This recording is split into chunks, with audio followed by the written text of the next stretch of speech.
हम एक छोटी सी बात माँ के गीत एक छोटी सी रखेंगे, 2 मिनट की गीत है मात्र। ये सारा संसार ईश्वर का कारखाना है, ये सारा संसार ईश्वर का कारखाना है। न्याय और धर्म की दौलत यहाँ कमाना है। सोच ले नादान इस जिंदगी का क्या ठिकाना है। ये दुनिया 4 दिन की है, यहाँ से जाना है। साथियों, ये जो अभी आप गीत गजल सुन रहे हैं, मैं माँ की तरफ ले चलूंगा। जैसा कि खता कोई जरूर है मेरा, अभी आपने बताया बहुत सुंदर कलाकार, कब्रिस्तान सबसे बड़ा इंसान के पेट में है। खता कोई जरूर है मेरा, आईना गम से चूर है मेरा। आदमी बन के जी रहा हूं मैं, बस इतना सा कसूर है मेरा। और दोस्तों, चिरागों को उछाला जा रहा है और हवा पे रोक डाला जा रहा है। मैं ही बुनियाद का पत्थर हूं, लेकिन मुझे ही घर से निकाला जा रहा है। आज माता जी बुनियाद थी, लेकिन आज उनको घर से निकाल दिया गया है और वो चली गई है। आज दोस्तों, हम एक वहां के गीत सुनाते हैं 2 मिनट के लिए, हम ज्यादा समय नहीं लेंगे आप लोग। साथियों, नए जिस्म अपना है, नए संसार अपना है। खुदा ने जो भी रच डाला यहाँ हर चीज सपना है।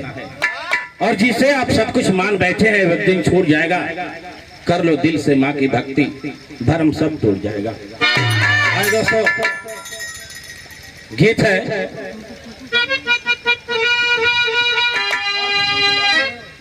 अरे ममता से बढ़ के मलाई नहीं बायदू। अरे बहुत बुझाला जकरे माई नहीं बायदू।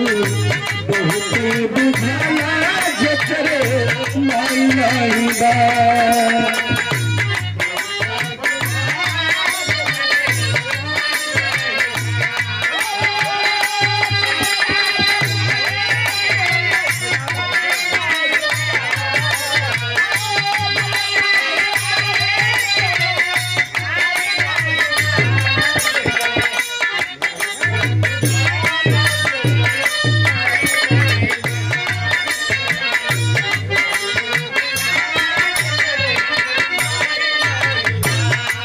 दोस्तों, जैसा कहा है कि कर्म करते हैं तो परवर गदाई झूम जाती है, और मुश्किलें आती है तो मुश्किल सुखाई झूम जाती है। और जब कभी दिल से माँ का नाम लेते हैं तो कसम खुदा की सारी खुदाई झूमता है।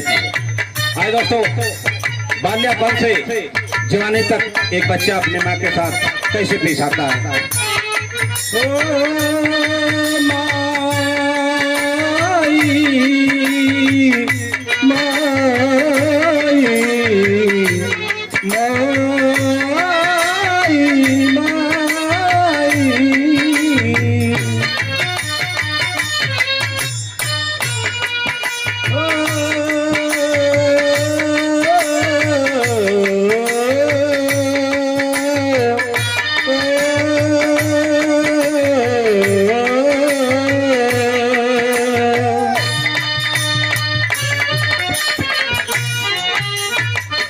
दोस्तों, मैं भोजपुरी गीत कभी गाता नहीं हूँ।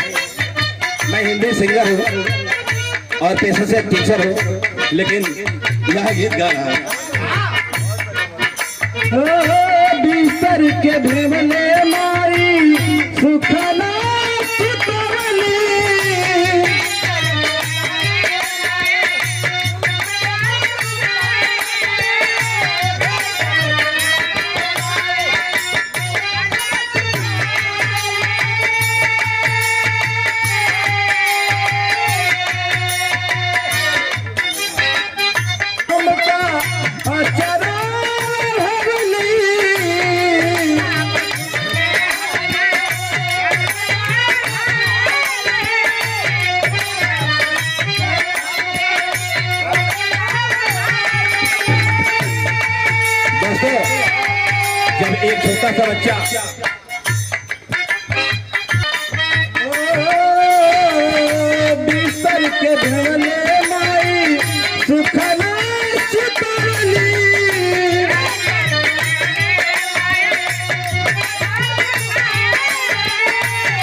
को उड़ा दीजिए, लेकिन उसकी ठंड नहीं जाती है। लेकिन उसके लिए माँ का आंचल, अगर माँ अपने आंचल को उड़ा देती तो सारी ठंडक दूर हो जाती है।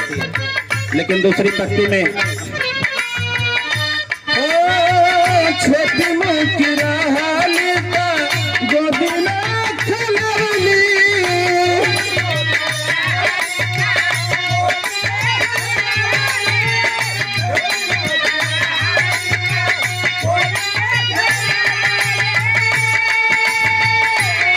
ये हमारे बड़े भाई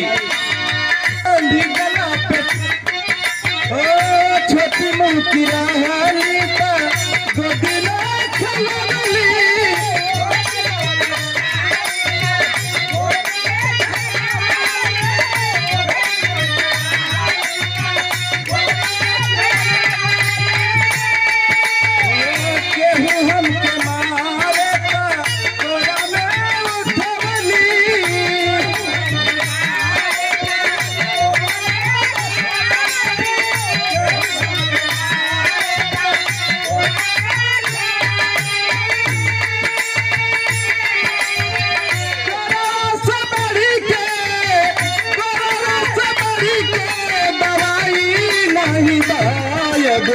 बहुत बुझाला जकरे माई नहीं बायब, बहुत बुझाला जकरे माई नहीं बा।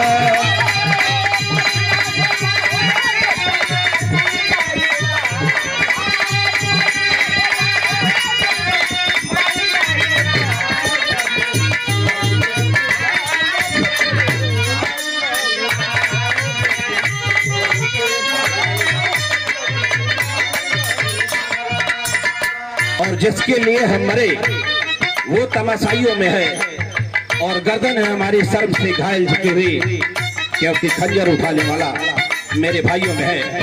आज हमारे मुद्दा भाई बता दो कि सफर के ये कलाकार हैं मुद्दा जी, कहते कि सफर की दर्द भरी दास्तान रख दूंगा और मैं पत्थरों पर लहू का निशान रख दूंगा। बस एक बार बोलने का मौका मिल जाए तो बाद में काट कर अपनी जुबान रख दूंगा। ऐसे कलाकार हैं हमारे मुद्दा भाई, बहुत बहुत सुंदर।